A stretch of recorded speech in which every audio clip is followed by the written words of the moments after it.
नमस्कार, मैं रवि एक बार फिर से स्वागत करता हूं आपका अपना YouTube चैनल साइंस गुरु रवि में।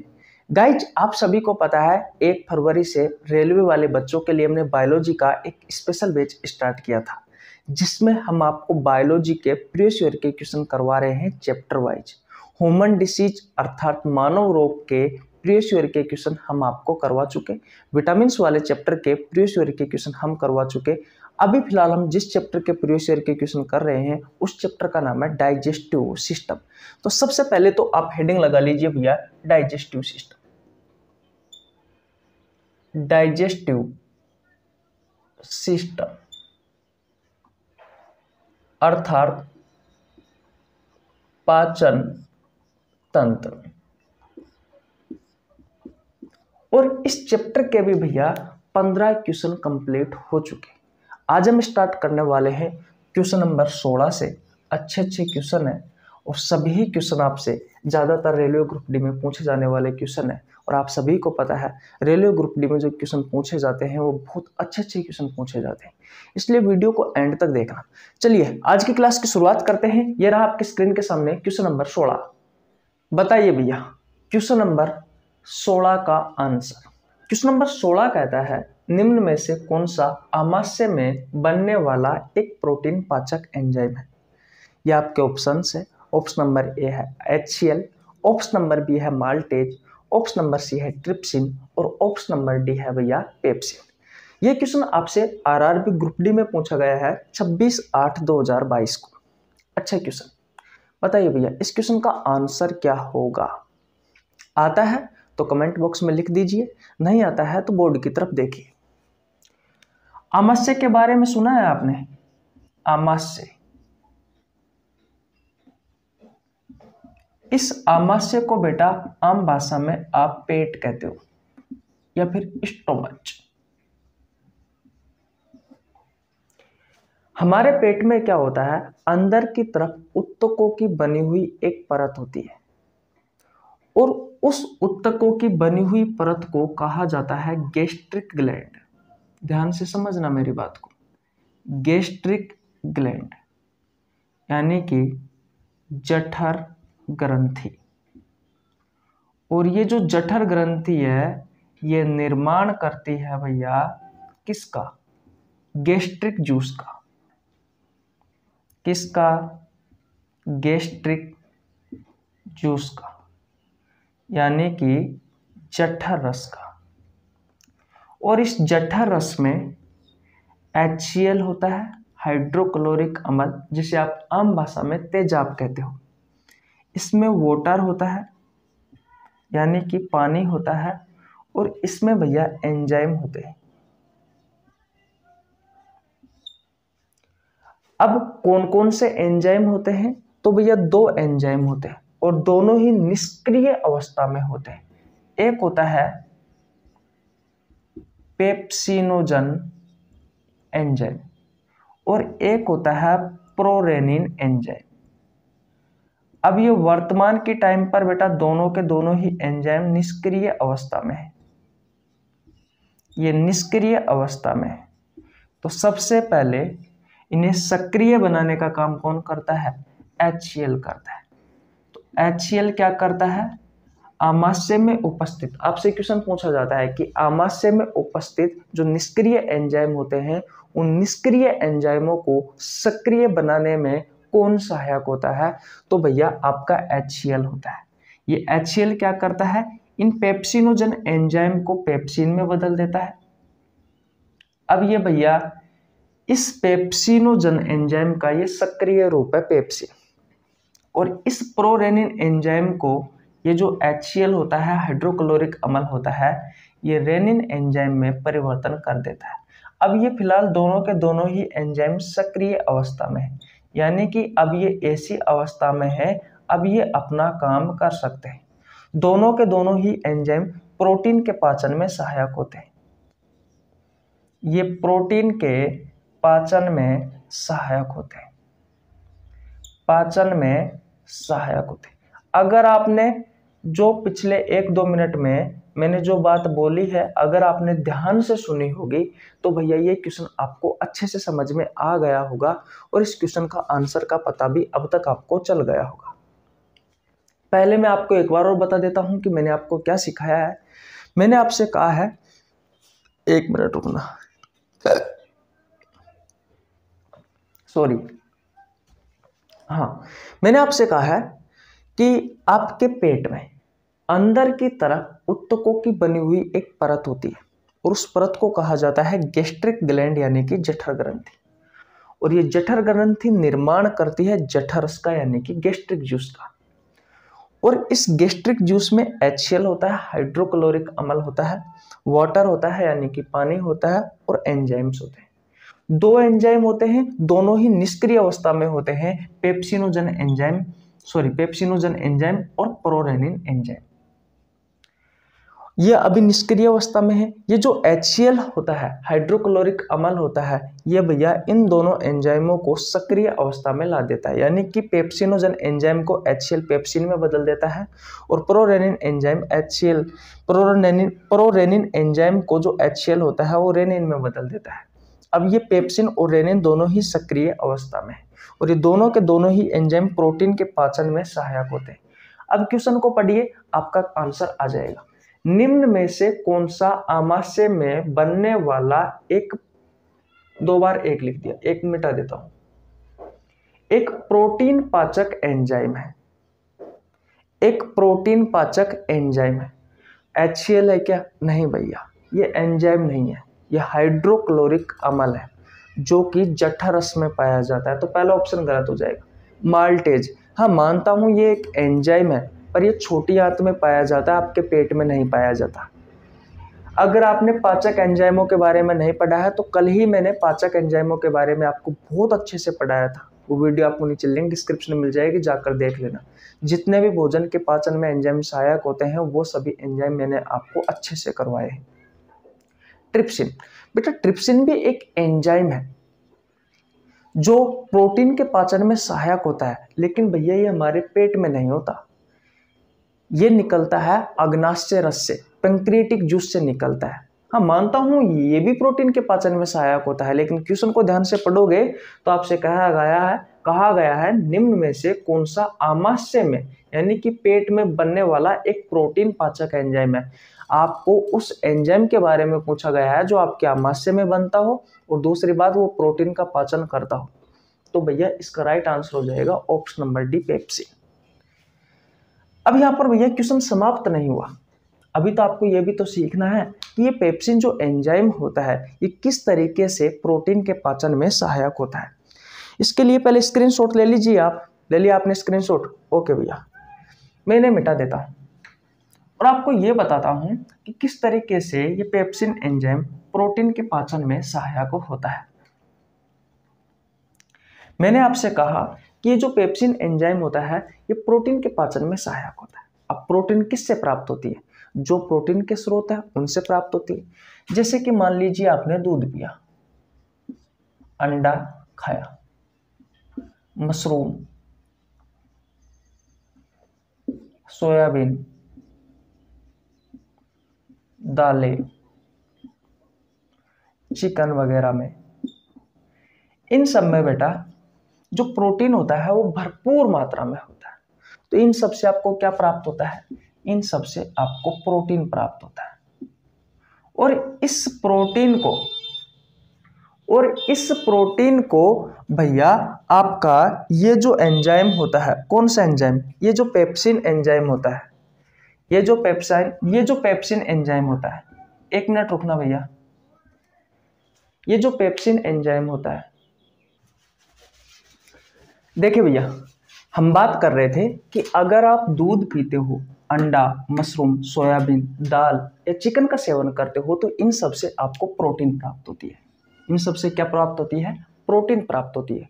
और इस प्रोटीन का पाचन में ये पेप्सिन एंजाइम सहायक होता है। तो इस प्रोटीन को ये जो पेप्सिन एंजाइम होता है ये पेप्टोन्स या फिर पेप्टाइड में बदल देता है भैया। और यहाँ पर प्रोटीन का पूर्ण रूप से पाचन नहीं हुआ, आगे जाकर के ये जो पेप्टोन्स या पेप्टाइड है ये भैया एमिनो एसिड में कन्वर्ट होता है। प्रोटीन की सबसे छोटी इकाई एमिनो एसिड होती है। तो यहाँ पर भैया प्रोटीन का पूर्ण रूप से पाचन हुआ। यहाँ पर पूर्ण रूप से नहीं, प्रोटीन का अपूर्ण पाचन हुआ, अपूर्ण पाचन हुआ। अब देखिए भैया क्वेश्चन क्या कह रहा है। क्वेश्चन कह रहा है कि निम्न में से कौन सा आमाशय में बनने वाला एक प्रोटीन पाचक एंजाइम होता है। तो कौन सा है भैया, आपका पेप्सिन है। ये ट्रिप्सिन भी प्रोटीन के पाचन में सहायक होता है, लेकिन ट्रिप्सिन भैया पैंक्रियाटिक जूस से निकलता है। किससे निकलता है भैया, पैंक्रियाटिक जूस से, पैंक्रियाटिक जूस से, यानी कि अग्नाशय रस से निकलता है। और अग्नाशय रस से कौन कौन से एंजाइम निकलते हैं, और निकलते हैं भैया लाइपेज एंजाइम और एमाइलेज, और इसके अलावा भैया आपका ये ट्रिप्सिन एंजाइम। खैर हमें ये बात अभी नहीं पढ़नी है, अभी सिर्फ आपको इतना याद रखना है कि ये जो ट्रिप्सिन एंजाइम होता है, ये ट्रिप्सिन एंजाइम भी प्रोटीन के पाचन में सहायक होता है, लेकिन भैया पेप्सिन एंजाइम जो होता है ये हमारे आमाशय में पाया जाता है, और ये एक प्रोटीन पाचक एंजाइम है, यानी कि प्रोटीन के पाचन में सहायक होता है। ये बदलता है भैया प्रोटीन को ये पेप्सिन एंजाइम पेप्टोन्स या पेप्टाइड में। ठीक है, तो आशा करता हूँ ये क्वेश्चन आपको बहुत अच्छे से समझ में आ गया होगा। ये क्वेश्चन आपसे पूछा गया है आरआरबी ग्रुप डी में 26/8/2022 को। तो अगर ये क्वेश्चन समझ में आ गया है तो स्क्रीनशॉट ले लीजिए और नेक्स्ट क्वेश्चन की ओर चलते हैं। चले भैया, ओके। देखिए भैया अब बात करते हैं क्वेश्चन नंबर 17 की। क्वेश्चन नंबर 17 कहता है कि मनुष्य की छोटी आंत में मौजूद अंकुरों, या आप विली कह दीजिए या फिर विलाई कह दीजिए, की कुछ विशेषता नीचे दी गई है। और ये क्वेश्चन आपसे आरआरबी ग्रुप डी में पूछा गया है 26/8/2022 को। ये विशेषता है भैया, ये बहुत पतली दीवारों से लगी हुई अंगुली नुमा संरचना है। दूसरी विशेषता है यह एक बड़ा सतही क्षेत्रफल प्रदान करती है। और भैया तीसरा इसकी विशेषता है इनमें भोजन के पारण के लिए छोटे छोटे छिद्र होते हैं। फिर क्वेश्चन कह रहा है कि कौन सा विकल्प अंकुरों, विली या विलाई को भोजन का अवशोषण करने में सक्षम बनाने वाली विशेषताओं को दर्शाता है। ये आपके ऑप्शंस दिए हुए हैं भैया। ऑप्शन नंबर ए कहता है केवल एक, ऑप्शन नंबर बी कहता है पहली, दूसरी और तीसरी, ऑप्शन नंबर सी कहता है केवल दूसरी और तीसरी, और ऑप्शन नंबर डी कहता है कोई नहीं। बताइए इस क्वेश्चन का आंसर क्या होगा। ये क्वेश्चन आपसे आरआरबी ग्रुप डी में पूछा गया है। अगर आपको पता है तो कमेंट बॉक्स में बता दीजिए, नहीं पता है तो भैया बोर्ड की तरफ देखिए। आइए समझते हैं। स्मॉल इंटेस्टाइन, स्मॉल इंटेस्टाइन यानी कि छोटी आंत। और छोटी आंत के भैया कितने भाग होते हैं, छोटी आंत के भैया 3 भाग होते हैं, ये सब आप जानते हो। कौन कौन से भाग होता है, तो डुडेनम, एक होता है जेजुनम, और एक होता है इलियम। अब आप सोच रहे होंगे कि क्वेश्चन तो भैया अंकुरों से है, अंकुर से है, विलाई से है, ये क्यों बताया जा रहा है। अभी आपको सब समझ में आ जाएगा। मैंने कहा कि छोटी आंत के 3 भाग होते हैं, एक डुडेनम होता है, एक जेजुनम होता है और एक इलियम होता है।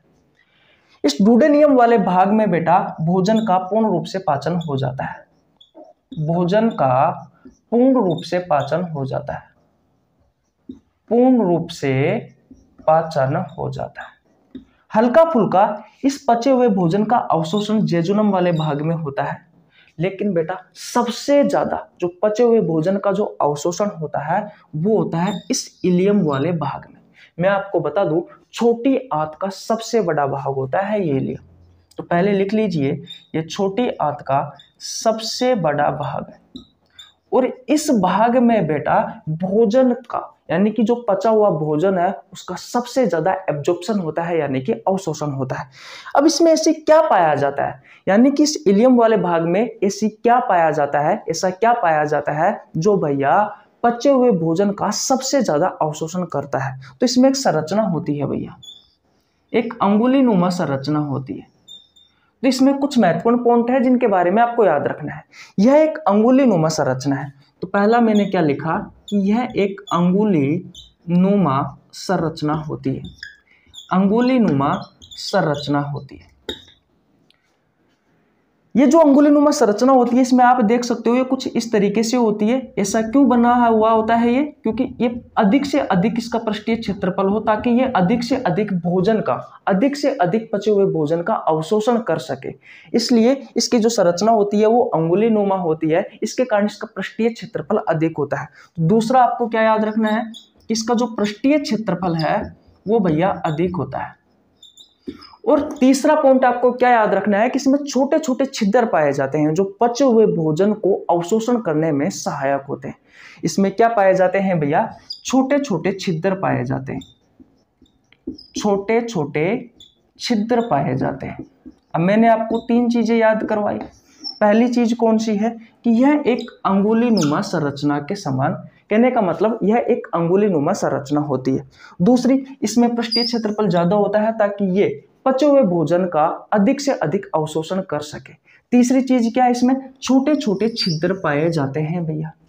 अब क्वेश्चन में जो आपको विशेषता दी गई है उनको ध्यान से पढ़िए। अभी अभी जो मैंने आपको बताया है उसी में से ही मिलता जुलता आपको मिलेगा। पहली विशेषता, यह बहुत पतली दीवारों से लगी हुई एक अंगुलीनुमा संरचना होती है। बिल्कुल भैया, यह एक अंगुलीनुमा संरचना होती है। जिस तरीके से हमारी अंगुली होती है ठीक उस तरीके से आपको इस संरचना दिखाई देती है, यह आप देख सकते हो। और इस संरचना को क्या कहा जाता है? इस संरचना को कहा जाता है विली या फिर विलाई। क्या कहा जाता है? विली या फिर विलाई कहा जाता है भैया। क्या कहा जाता है? विली या विलाई, या फिर इसे आप अंकुर कह सकते हो। इतनी बात क्लियर है, कोई प्रॉब्लम नहीं होनी चाहिए भैया। दूसरी विशेषता पढ़िए, यह एक बड़ा सतही क्षेत्रफल प्रदान करती है। मैंने कहा कि इसका पृष्ठीय क्षेत्रफल ज्यादा होता है। क्यों होता है? ताकि ये पचे हुए भोजन का अधिक से अधिक क्या कर सके, अधिक से अधिक इसका अवशोषण कर सके भैया। ठीक है, तीसरी विशेषता देखिए, इनमें भोजन के पारण के लिए छोटे छोटे छिद्र होते हैं भैया। इसमें छोटे छोटे छिद्र होते हैं। क्यों होते हैं छोटे छोटे छिद्र? इसलिए होते हैं ताकि बेटा ये पचे हुए भोजन का ज्यादा से ज्यादा अवशोषण कर सके। इसलिए ये तीनों विशेषता इसकी सही है, तो इसका राइट आंसर हो जाएगा ऑप्शन नंबर बी। पहली, दूसरी और तीसरी विशेषता इसकी सही है भैया। इतनी बात क्लियर है। और ये क्वेश्चन आपसे पूछा गया है आरआरबी ग्रुप डी में 26/8/2022 को। तो अगर आपको ये क्वेश्चन समझ में आ गया है भैया तो स्क्रीनशॉट ले लीजिए। अब चलते हैं हम नेक्स्ट क्वेश्चन की ओर। चले भैया, ओके। देखिए भैया, अब बात करते हैं क्वेश्चन नंबर 18 की। आशा करता हूं पिछले 2 क्वेश्चन आपको बहुत अच्छे से समझ में आ गए होंगे। क्वेश्चन नंबर 18 कहता है कि कौन बड़ी वसा गोलियों के आकार को संकुचित करता है जिससे एंजाइम अधिक प्रभावी ढंग से काम करते हैं। ये आपके ऑप्शंस है। ऑप्शन नंबर ए पित्तरस, ऑप्शन नंबर बी है आंतररस, ऑप्शन नंबर सी है HCl, ऑप्शन नंबर डी है अग्नाशय रस। और ये क्वेश्चन आपसे पूछा गया है आरआरबी ग्रुप डी में 25/8/2022 को। बताइए इस क्वेश्चन का राइट आंसर क्या होगा? गाइस, आपसे क्वेश्चन पूछा गया है, मैं आपको क्वेश्चन को फिर एक बार पढ़ता हूं ताकि आपको अच्छे से समझ में आ जाए। कौन बड़ी वसा गोलियों के आकार को संकुचित करता है? संकुचित का मतलब होता है यहाँ पर छोटा करता है।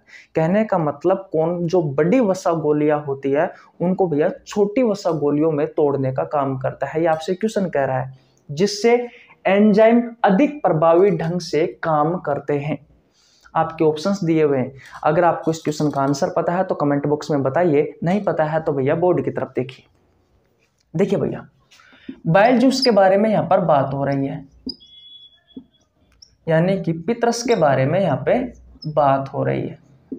इस पित्तरस का जो निर्माण होता है वो कहाँ होता है? इस पित्तरस का निर्माण होता है भैया आपके लीवर में, आपके यकृत में।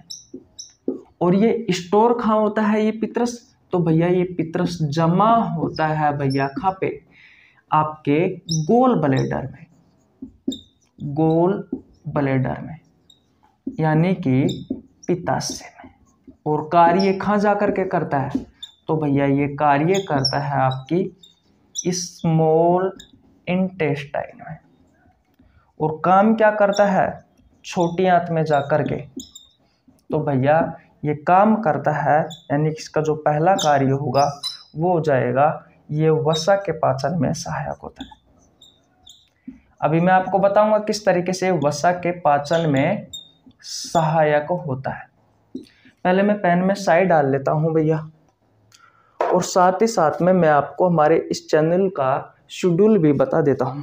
देखिए, हर रोज सुबह 6 बजे कम्युनिटी पोस्ट में बायोलॉजी का एक बेहतरीन क्वेश्चन डालता हूं, जिसका आंसर हर रोज 1000 स्टूडेंट देते हैं भैया। अब तो 1000 से भी ज़्यादा देने लग गए, आप सभी का प्यार बहुत अच्छे से मिल ही रहा है। तो 1000 स्टूडेंट से भी ज़्यादा उस क्वेश्चन का आंसर देते हैं। ये वो क्वेश्चन होता है जो आपसे आपकी प्रतियोगी परीक्षाओं में ये तो पहले पूछा गया होता है या फिर आगे पूछे जाने की संभावना रहती है। आप भी दीजिए इन क्वेश्चनों का आंसर, ताकि बायोलॉजी के बेहतरीन क्वेश्चनों पर आपकी पकड़ बनी रहे। और ये ऐसे क्वेश्चन होते हैं जो डायरेक्ट आपसे आपके एग्जाम हॉल में मुलाकात करने वाले हैं। सुबह 7 बजे वाली जो क्लास है, अभी 1-2 दिन से टाइम का सेटलमेंट नहीं बैठ पा रहा है क्योंकि काम बहुत ज़्यादा रहता है भैया। सुबह 7 बजे वाली क्लास में मैं आपको, अगर आप में से कोई भी भाई राजस्थान पशु परिचर भर्ती की तैयारी कर रहा है, तो मैं आपको बायोलॉजी के क्वेश्चन करवा रहा हूँ भैया। पूरे चैप्टर में से जो मोस्ट इंपॉर्टेंट क्वेश्चन रहते हैं, जो आपके एग्जाम के लिए उपयोगी है, वो क्वेश्चन करवा रहा हूँ। साथ ही साथ में सुबह 7 बजे कभी मैं शॉर्ट वीडियो भी अपलोड कर देता हूँ, और कभी कभी भैया जो महत्वपूर्ण टॉपिक होते हैं आपके बायोलॉजी के, जहाँ से आपके एग्जाम में क्वेश्चन पूछे जाते हैं, तो वो वीडियो भी अपलोड कर देता हूँ। लेकिन शाम 7 बजे वाली क्लास फिक्स है भैया। रेलवे वाले बच्चों के लिए बायोलॉजी का एक स्पेशल बैच स्टार्ट किया हुआ था 1 फरवरी से, और उसी की ही एक क्लास है। इस बैच का नाम है Jan Shatabdi express batch biology RRB 2024, जिसमें मैं आपको रेलवे के प्रीवियस ईयर के क्वेश्चन करवा रहा हूँ। मानव रोग वाले चैप्टर के प्रीवियस ईयर के क्वेश्चन मैं करवा चुका, विटामिन वाले चैप्टर के मैं आपको क्वेश्चन करवा चुका। अभी हम डाइजेस्टिव सिस्टम यानी कि पाचन तंत्र के प्रीवियस ईयर के क्वेश्चन कर रहे हैं, जिसमें से अब तक मैं आपको 17 क्वेश्चन करवा चुका। ये 18वां क्वेश्चन है भैया। सोमवार से लेकर के शनिवार तक इसकी क्लास रेगुलर रहती है, संडे का ऑफ रहता है। और कभी कभी अगर मैं बीच में छुट्टी कर लेता हूं तो संडे के दिन भी क्लास आती है, यानी कि सप्ताह में से 6 दिन तो आपको क्लास मिलने ही मिलने वाली है। इतनी बात क्लियर है? आगे समझते हैं। मैं आपसे बात कर रहा था बाइल जूस की पित्रस की। इस पित्रस का निर्माण होता है लीवर में। ये आपसे क्वेश्चन पूछा गया है, राजस्थान पुलिस में भी पूछा गया था एक बार। और बाइल जूस जमा होता है यानी कि स्टोर होता है गोल ब्लैडर में यानी कि पित्ताशय में, और ये कार्य करता है भैया आपकी स्मॉल इंटेस्टाइन में यानी कि छोटी आंत में जाकर के। कार्य क्या है? वसा के पाचन में सहायक होता है। अभी मैं आपको बताऊंगा बेटा। हमारे शरीर में ये 24 घंटे इसका निर्माण होता रहता है। एक दिन में लगभग बेटा ये 700 से 800 ml प्रति डे हमारे शरीर में इसका निर्माण हो जाता है। इसका पीएच मान होता है 7.5 से लेकर के 8.5। तो इसकी प्रकृति कैसी हो जाएगी? तो इसकी प्रकृति हो जाएगी भैया हल्की क्षारीय। तो पहला काम तो इसका वसा के पाचन में सहायक हो गया, और दूसरा इसका काम होता है कि ये भोजन को क्षारीयता प्रदान करता है। ये भोजन को क्षारीयता प्रदान करता है क्योंकि इसका पीएच मान कितना है? 7.5 से लेकर के 8.5, और आप सभी को पता है 7 से 14 की तरफ जाने पर क्षारीयता बढ़ती है। तो ये भोजन को क्षारीयता प्रदान करता है भैया। ये भोजन को क्षारीयता प्रदान करता है। अब ये वसा के पाचन में किस तरीके से सहायक होता है? तो वसा की ये जो बड़ी बड़ी गोलियां होती है, इस वसा की जो बड़ी बड़ी गोलियां होती है, इन वसा की बड़ी बड़ी गोलियों को ये जो बाइल जूस होता है, ये बाइल जूस भैया छोटी छोटी गोलियों में तोड़ देता है, ताकि भैया आगे जाकर के वसा का पाचन अच्छे से हो सके। और इस वसा की बड़ी बड़ी गोलियों को छोटी छोटी गोलियों में तोड़ना ही वसा का पायसीकरण या इमल्सीकरण कहलाता है। क्यों तोड़ा जाता है? क्या? क्योंकि आगे जाकर के इन वसा की छोटी छोटी गोलियों को वसीय अम्ल ग्लिसरॉल में आसानी से तोड़ सके। कौन? Lipase enzyme. इसलिए भैया ये बाइल जूस काम करता है इन वसा की बड़ी बड़ी गोलियों को छोटी छोटी गोलियों में तोड़ने का। इतनी बात क्लियर है? अब क्वेश्चन को पढ़े। कौन बड़ी वसा गोलियों के आकार को संकुचित करता है यानी कि आकार को छोटा करता है, आकार को सिकुड़ता है? तो भैया आपका ये बाइल जूस करता है। ये वसा की बड़ी बड़ी गोलियों को छोटी छोटी गोलियों में तोड़ने का काम करता है। लैंग्वेज से खेलना है आपके भैया, कॉन्सेप्ट क्लियर होने चाहिए, आपको सारे के सारे ही क्वेश्चन समझ में आएंगे। अगर आपने पाचन तंत्र वाला चैप्टर नहीं पढ़ा है तो आपको नीचे लिंक डिस्क्रिप्शन में मिल जाएगा, आप जाकर पढ़ सकते हो। मैंने आपको बहुत अच्छे से पढ़ा रखा है। एकमात्र ऐसा रस है भैया ये पित्तरस जिसमें किसी भी प्रकार का एंजाइम नहीं पाया जाता। तो इस बात को भी आप लिख लेना कि इस पित्तरस में एंजाइम नहीं पाया जाता।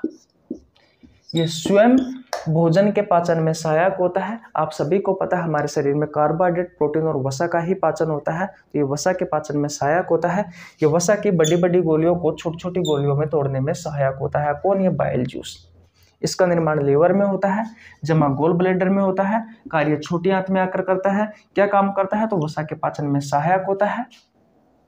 24 घंटे इसका निर्माण होता रहता है लगातार। 700 से 800 ml प्रतिदिन इसका निर्माण होता है। इसका पीएच मान 7.5 से लेकर के 8.5 होता है। इसकी प्रकृति भैया हल्की क्षारीय होती है और इसमें किसी भी प्रकार का कोई एंजाइम नहीं पाया जाता। यह स्वयं भोजन के पाचन में सहायक होता है। तो आशा करता हूं क्वेश्चन नंबर 18 भी आपको अच्छे से समझ में आ गया होगा। अब स्क्रीनशॉट ले लीजिए, नेक्स्ट क्वेश्चन की ओर चलते हैं। चले भैया, ओके। देखिए भैया, अब बात करते हैं क्वेश्चन नंबर 19 की। बहुत अच्छा क्वेश्चन है। क्वेश्चन नंबर 19 कहता है कि जठर रस यानी कि जो गैस्ट्रिक जूस होता है उसमें डुबोने पर पीएच पेपर का रंग कैसा हो जाता है। ये क्वेश्चन मैंने आपसे कम्युनिटी पोस्ट में भी पूछा गया था और ये क्वेश्चन आपसे आरआरबी ग्रुप डी में पूछा गया 28/9/2022 को। ये आपके ऑप्शन है। ऑप्शन नंबर ए नीला, ऑप्शन नंबर बी है लाल, ऑप्शन नंबर सी है पीला, ऑप्शन नंबर डी है हरा व नीला। बताइए इस क्वेश्चन का राइट आंसर क्या होगा। गाइज, इस क्वेश्चन का राइट आंसर अगर आपको पता है तो अच्छी बात है, नहीं पता है तो पहले बोर्ड पे देख लीजिए। भैया यहाँ पर बात हो रही है गैस्ट्रिक जूस की, यानी कि जठर रस की। और आप सभी को पता है, मैंने आपको बताया था कि आपका जो आमाशय होता है, आपका जो पेट होता है, इस पेट में अंदर की तरफ उत्तकों की बनी एक परत होती है जिसे बोलते हैं गैस्ट्रिक ग्लैंड। गैस्ट्रिक ग्लैंड, और ये गैस्ट्रिक ग्लैंड यानी कि जठर ग्रंथि। और ये जठर ग्रंथि किसका निर्माण करती है? इस जठर रस का निर्माण करती है। और इस जठर रस में मैंने आपको बताया था HCl होता है, वाटर होता है यानी कि पानी होता है, और भैया एंजाइम्स होते हैं। क्या होते हैं? एंजाइम्स होते हैं। और भैया इस जठर रस का जो पीएच मान होता है ना, वो होता है 1 से लेकर के 3.5। तो इसकी प्रकृति कैसी हो जाएगी? तो इसकी प्रकृति हो जाएगी भैया अम्लीय, क्योंकि 7 से 14 की तरफ जाने पर क्षारीयता बढ़ती है, 7 से 1 की तरफ आने पर अम्लीयता बढ़ती है, और 7 पर उदासीन मान होता है। तो 7 से 1 की तरफ आ रहा है तो अम्लीयता बढ़ेगी, यानी कि अम्ल होगा भैया इसका पीएच मान, यानी कि जो जठर रस होगा वो अम्लीय होगा, क्योंकि इसका पीएच मान 1 से लेकर के 3.5 है। तो इसकी प्रकृति कैसी हो जाएगी? अम्लीय हो जाएगी। और आपने बचपन में पढ़ा होगा अनिल छालानी। क्या पढ़ा होगा? अनिल छालानी। अब अनिल छालानी को तोड़िए। ऐसे बन गया अमल, नी से बन गया नीला, और ला से बन गया लाल। यानी कि जो अमल होता है वो नीले लिटमस पत्र को लाल कर देता है। बचपन में आप सभी ने प्रयोग करके भी देखा होगा। और जो छालानी, छालानी में का मतलब होता है, छा का मतलब होता है क्षार, और ला का मतलब होता है लाल, और नी का मतलब होता है नीला। यानी कि जो क्षार होता है वो लाल लिटमस पत्र को नीला कर देता है। अब क्वेश्चन को अच्छे से पढ़िए। क्वेश्चन आपसे कह रहा है कि जठर रस यानी कि गैस्ट्रिक जूस जो होता है उसमें डुबोने पर पीएच पेपर का रंग कैसा हो जाएगा भैया। तो जठर रस की प्रकृति कैसी है? अम्लीय। तो अमल क्या कर रहा है? नीले लिटमस पत्र को लाल कर रहा है। तो आपसे क्वेश्चन पूछा गया है कि भैया पेपर का रंग कैसा हो जाएगा, तो भैया नीले को लाल में बदल देता है। तो आपका राइट आंसर हो जाएगा ऑप्शन नंबर बी, लाल। किसी को कोई प्रॉब्लम यहाँ पर? बिल्कुल भी नहीं होनी चाहिए। और ये क्वेश्चन पूछा गया आरआरबी ग्रुप डी में 28/9/2022 को। तो आशा करता हूँ ये क्वेश्चन आपको बहुत अच्छे से समझ में आ गया होगा। स्क्रीनशॉट ले लीजिए। नेक्स्ट क्वेश्चन की बात करते हैं, क्वेश्चन नंबर 20 की। ले लिया आपने स्क्रीनशॉट? ओके भैया। देखिए भैया, अब बात करते हैं क्वेश्चन नंबर 20 की। अच्छा क्वेश्चन है ये। क्वेश्चन मैं आपको पहले भी करवा चुका, पहले ही दिन करवाया था भैया, जिस दिन मैंने आपको डाइजेस्टिव सिस्टम की क्लास स्टार्ट की थी उस दिन। क्वेश्चन नंबर 20 कहता है कि दंत क्षय किस पीएच स्तर पर शुरू होता है। आपके ऑप्शंस है, ऑप्शन नंबर ए 7 के पीएच पर, ऑप्शन नंबर बी है 7 से अधिक पीएच पर, ऑप्शन नंबर सी है 6 के पीएच पर, ऑप्शन नंबर डी है 5.5 से कम पीएच पर। आरआरबी ग्रुप डी में पूछा गया है 28/9/2022 को। सबसे पहले आपके दिमाग में क्वेश्चन आ रहा होगा कि भैया दंत क्षय क्या है। अगर आपको इस क्वेश्चन का आंसर पता है तो आप बता सकते हो दंत क्षय क्या है। तो भैया आपके दांतों का सड़कर गिरना दंत क्षय कहलाता है, अगर मैं सिंपल भाषा में बात कहूं तो। दांतों का सड़कर नीचे गिरना ही बेटा दंत क्षय कहलाता है।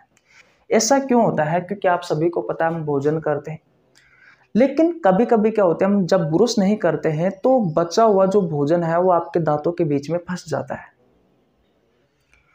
तो जो बचा हुआ जो भोजन है बेटा, जो आपके दांतों के बीच में फंसा हुआ है, आपके मुंह में स्थित जो भोजन है, उस भोजन में क्या है, बैक्टीरिया लग जाते हैं भैया, जीवाणु सक्रिय हो जाते हैं, बैक्टीरिया लग जाते हैं। अब ये बैक्टीरिया क्या करता है, भोजन में उपस्थित जो शर्करा होती है, इस शर्करा को अम्ल में परिवर्तन कर देता है, और इस अम्ल का पीएच मान अगर 5.5 से कम है तो भैया क्या करेगा, आपके दांतों के ऊपर जो सफेद आवरण होता है जिसे आप इनेमल कहते हो, तो ये इस इनेमल को नष्ट कर देता है, भैया, अगर इसका पीएच मान 5.5 से कम हुआ तो। और अगर आपका इनेमल वाला भाग नष्ट हो जाएगा तो फिर दांत सड़कर नीचे गिरना स्टार्ट हो जाएंगे। मैं आपको बता दूं ये आपके शरीर का सबसे कठोर पदार्थ है। हाँ, 1 मिनट, शरीर का सबसे कठोर पदार्थ, 1 मिनट, ये शरीर का सबसे कठोर पदार्थ है भैया कुल, ये इनेमल। और जब ये इनेमल ही नष्ट हो जाएगा तो भैया जो आपके दांत होते हैं वो सड़कर के नीचे गिर जाएंगे। इतनी बात क्लियर है? तो भैया आपका राइट आंसर क्या होगा, ऑप्शन नंबर डी, 5.5 से कम पीएच पर आपको दंत क्षय हो जाता है। और ये क्वेश्चन आपसे पूछा गया है आरआरबी ग्रुप डी में 28/9/2022 को। तो अगर आपको ये क्वेश्चन समझ में आ गया है तो स्क्रीनशॉट ले लीजिए। आज यहीं तक रखते हैं। अगर आपको वीडियो अच्छी लगी हो तो वीडियो को लाइक कर दीजिए, चैनल पर नया तो चैनल को सब्सक्राइब कर लेना, बेल आइकन को प्रेस कर लेना ताकि आपके पास हमारी वीडियो का नोटिफिकेशन टाइम टू टाइम पहुंच सके। मिलते हैं गाइस नेक्स्ट वीडियो में, तब तक के लिए जय हिंद, जय भारत, राम राम।